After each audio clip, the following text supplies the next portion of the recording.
Welcome you again for this midweek.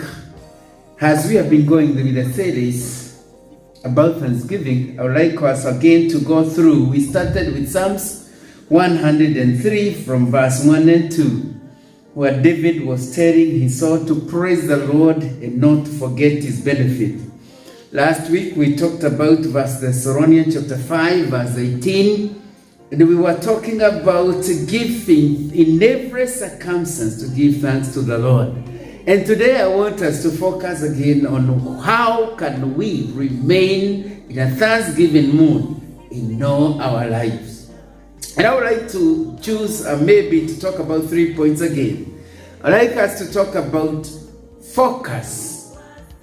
The writer of Hebrews chapter 12 verse 2 said this, looking unto Jesus, the author and finisher of our faith, who for the joy that was set before him endured the cross, despising the same, and sat down at the right hand of the throne of God.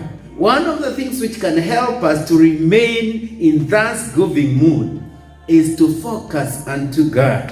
When you focus unto God, as you remember, all those who have drives, I remember when the big wheelchair, you only focus on looking forward to where you are going. You have small mirrors which you look once in a while, but you focus on where you are going. The second point is the source of your joy.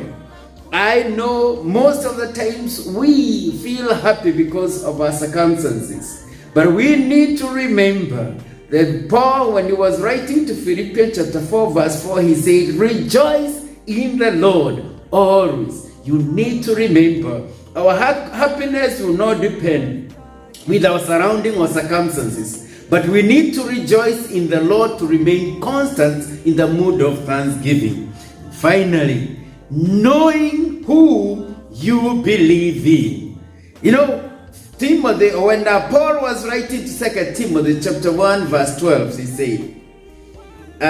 said this. I will read it so that I don't want to paraphrase it. 2 Timothy chapter 1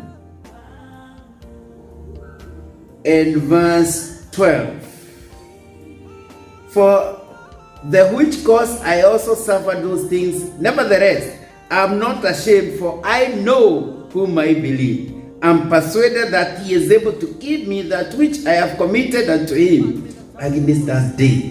When you know who you believe in. So the final point is knowing who you believe in. I remember in the Old Testament about this. I remember Job chapter 19 verse 25. He says, I know that my Redeemer liveth, and that I know that you stand on my own side, and I will see him with my own eyes. So when you know who you believe in, who you trust, who you can commit yourself to, you'll be able to remain in a mood of thanksgiving. As we continue these 4 weeks of Advent, preparing ourselves for the birth of Christ, and even as we remind ourselves his second coming, I'd like us to live in a mood of thanksgiving for what the Lord has done and for committing ourselves to him who is able. God bless you.